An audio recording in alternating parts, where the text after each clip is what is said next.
story time de comment j'en suis arrivée à ça. Si ça vous intéresse pas, je vous conseille de passer parce que ça va être super long.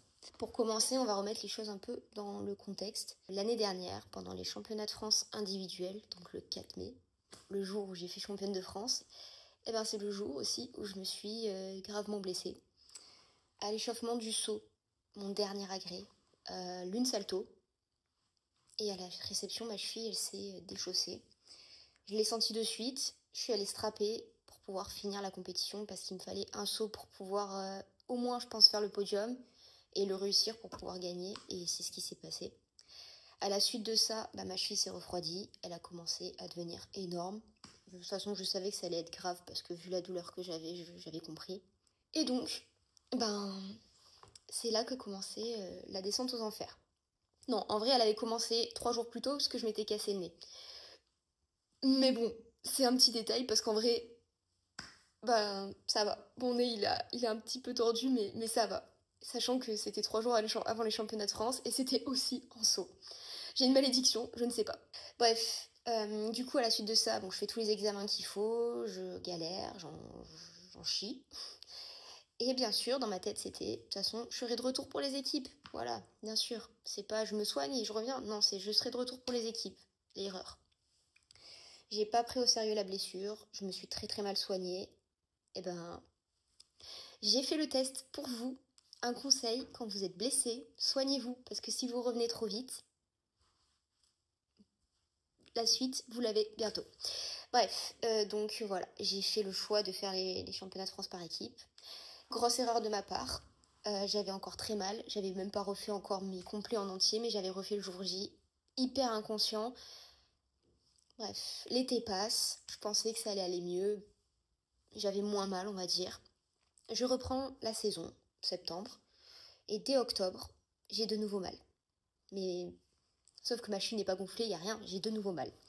Donc j'essaye de faire des examens. J'essaye de comprendre ce qui fait pourquoi j'ai mal comme ça. Finalement, on continue. La saison commence. Je vais faire une visco-supplémentation, des infiltrations pour essayer de plus avoir mal, mais ça ne change pas. J'ai mal. Je continue. Je me dis de toute façon, c'est pas grave, j'attaque ma saison de compète en mars, ça va aller.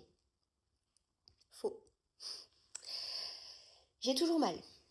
Je m'entraîne. Les entraînements sont de plus en plus intensifs, j'ai de plus en plus mal. Je fais un arthroscanner, on constate que j'ai une chondropathie grade 4, atteinte du pilon tibial et plein d'autres trucs. Je vous mettrai le compte rendu parce que voilà. C'est une liste de courses mais pas très glorieuse. Et je me suis dit, pour pouvoir continuer la saison, je vais prendre des antidouleurs, je vais prendre des trucs pour cacher la douleur et pour pouvoir au moins finir et après me soigner. Grosse erreur. Bon, c'est bien parce que l'avantage d'avoir fait les erreurs, vous ne les reproduisez pas. À ne pas reproduire parce qu'on connaît la suite. Donc les cachets ont masqué la douleur. J'avais de plus en plus mal, donc j'en prenais de plus en plus. Et arrivent les régions indives. Vous connaissez ce qui s'est passé, les vidéos sont présentes. J'ai fait une overdose le jour J. J'étais pas maître de moi-même, j'étais l'ombre de moi-même. J'étais un petit zombie. Et oui, j'avais plus mal. Alors là, j'avais plus mal. Mais j'étais plus moi. Et j'arrivais pas du tout à contrôler mon corps. J'avais noir, comme ça. À ne surtout pas reproduire. Si j'en parle, c'est justement pour expliquer que ce n'est pas une chose à faire et que ça n'a mené à rien. La preuve où j'en suis aujourd'hui.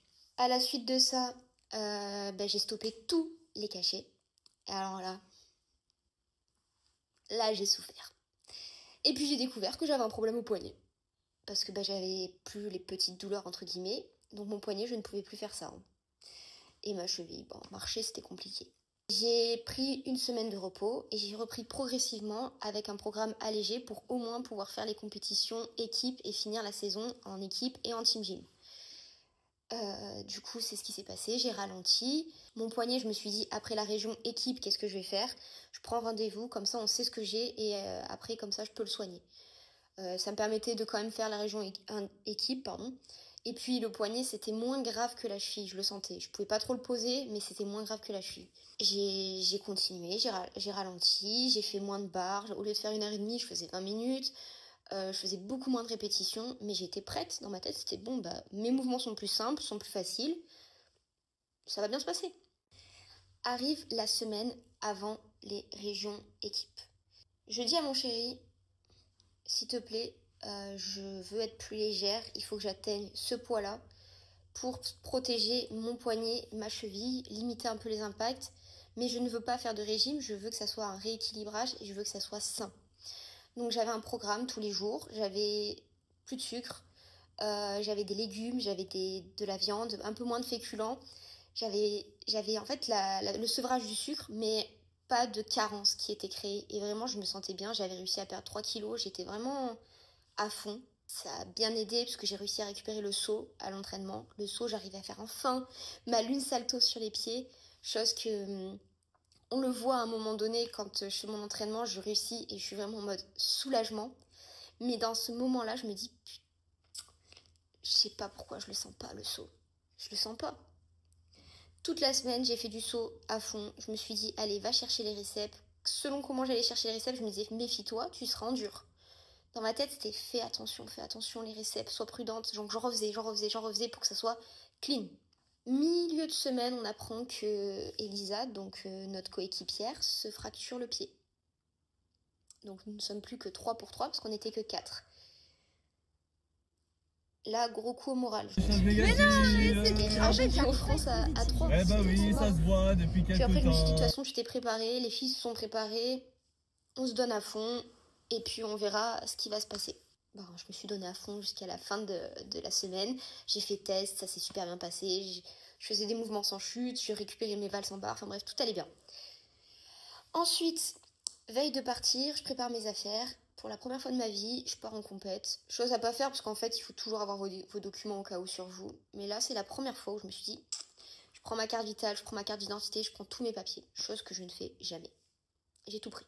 Je me suis dit, au cas où il arrive un truc, j'ai tout. Je sais pas pourquoi le au cas où, il résonnait en moi en mode, attention. Ensuite, le jour de la compète, je prends ma voiture, je roule toute seule, et là je me dis, punaise, si je me blesse, comment on fait? Qui c'est qui rapatrie ma voiture? J'avais vraiment ce truc en tête. Et non, je ne me suis pas attiré la blessure, je suis persuadée que je l'ai senti venir, mais je l'ai pas attirée à moi. Je sais pas comment expliquer, c'est... Je peux même pas moi vous le dire, même mes copines...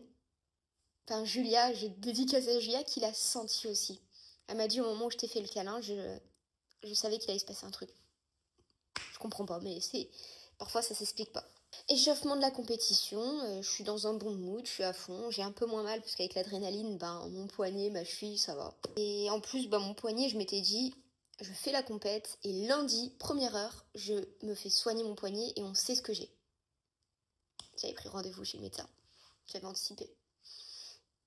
Bref, on rentre en compète, échauffement saut. Ma première lune, super, je suis bien sur le tremplin, j'ai bon envol, je suis à l'aise, bien.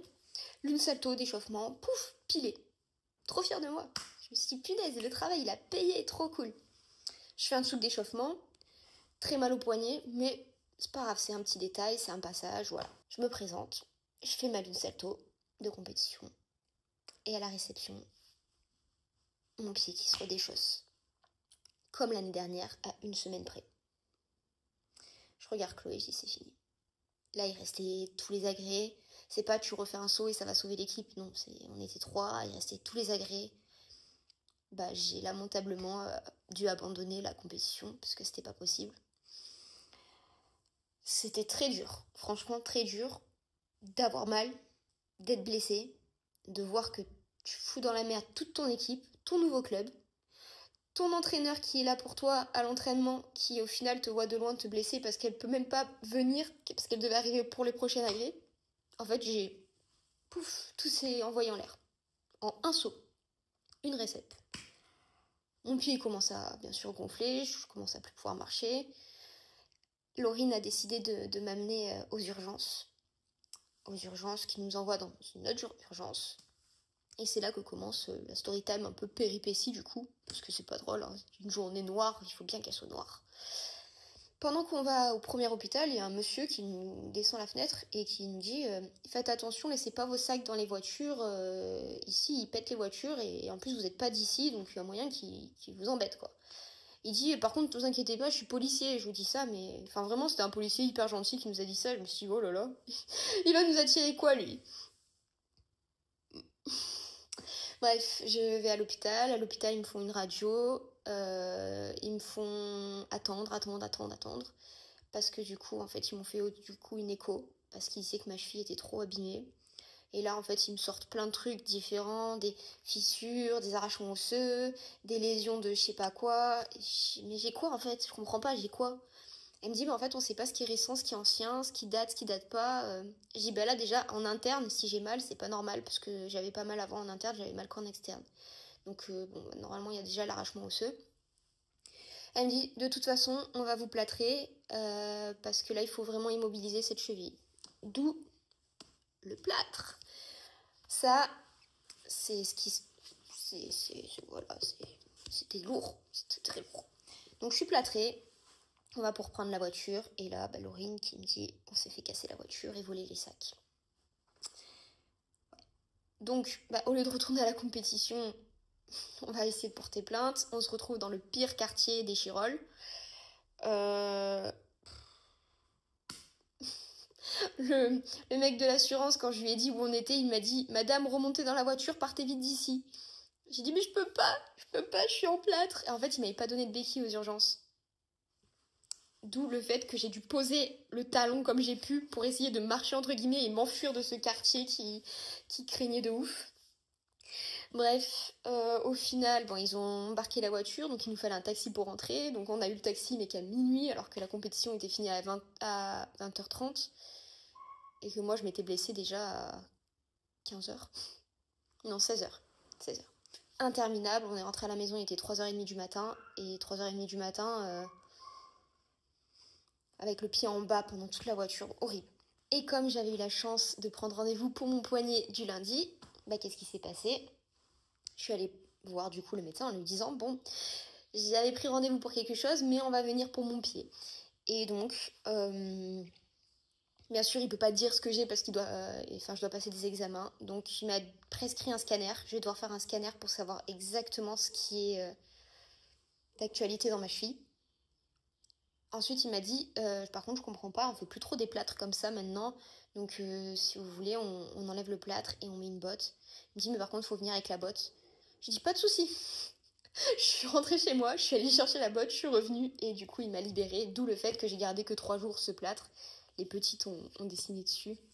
Et du coup, c'est pour ça qu'il y a marqué hashtag voiture cassée, sac volé. Voilà. Et donc, j'ai ma botte qui est beaucoup plus légère, qui me fait beaucoup moins mal à l'insertion. Et maintenant, je suis dans l'attente du scanner pour savoir exactement ce que j'ai. Pour savoir combien de temps d'arrêt. Et donc, il me restait les championnats de France Team Gym. La moi de l'année dernière aurait dit, allez, dans un mois, je suis à fond, je fais les championnats de France Team Gym. La moi d'aujourd'hui prend la leçon de l'année dernière et dit, c'est fini. Ma saison est terminée. Je ne remonte même pas sur les agrès pour vous dire que là, je ne me dis pas je vais faire des barres ou quoi, non. Je vais juste maintenir mon corps, maintenir une activité physique, de la muscu, du gainage, bref, ce qu'il faut. Mais ma saison est terminée, je ne reprendrai qu'en septembre. Là, je vais me soigner physiquement, mentalement, parce que du coup, mentalement, ça m'a tuée. Et je reviendrai l'année prochaine, je l'espère. Sans douleur, je l'espère. Mais je ferai tout pour revenir et justement réussir dans les meilleures conditions possibles et prendre la revanche avec moi-même. Et dernière chose, ce qui a été dur, c'est que j'ai vraiment ce syndrome de l'imposteur en mode je vous partage plein de choses, mais en fait au final je vaux rien. Et c'est dur parce que en fait j'ai l'impression de devoir prouver alors qu'en vrai je veux juste me faire plaisir. Et quand je vous partage les vidéos sur les réseaux, tout ça, moi, mon objectif, c'est pas de me la péter. Mon objectif, c'est pas de dire je suis la plus forte parce que à aucun moment je le pense. À aucun moment j'estime être meilleure que quiconque. Parce que justement, je sais quel niveau j'ai et je sais à quel point je suis nulle par rapport à d'autres. Mais juste, je suis quelqu'un qui partage ma passion, qui kiffe vraiment la gym. Au point où malheureusement j'en mets en péril ma santé. Et j'espère vraiment que du coup, mes erreurs à moi, elles vont vous aider à pas faire les mêmes. Surtout plus jeune. Moi, je sais que plus jeune, j'aurais aimé qu'on me dise, t'es blessé, soigne-toi jusqu'au bout, ne reviens pas. Tant que t'es pas guéri. Et voilà. C'est un peu... c'est un peu ça que j'aimerais bien faire passer. Et aussi pour les personnes qui sont un peu plus méchantes, qui comprennent que non, je me prends pour personne. Je suis Sophie, tout simplement. Alias Snooki peut-être. Mais je suis humaine. Je suis pas un robot. Je ne suis pas forte. Je suis juste passionnée.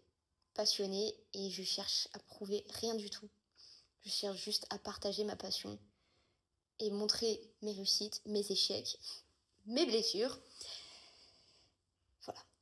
J'espère que vous aurez compris. C'est très long, je suis désolée, mais au moins c'est expliqué. Je rajoute quand même que j'arrête pas les réseaux sociaux, qu'il y a encore des vidéos qui vont être postées, parce que du coup j'avais quand même fait une belle saison, donc j'ai vraiment beaucoup de contenu que je n'ai pas partagé et que du coup je comptais partager à l'avenir. Je vais continuer mes petits montages, mes petites choses. Je vais continuer d'aider à entraîner les minis, donc il y aura aussi elles qui seront mises en avant.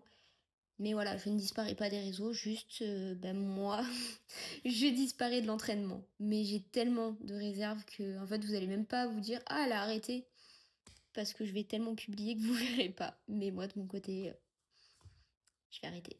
Enfin, je vais stopper jusqu'à ce que je sois mieux.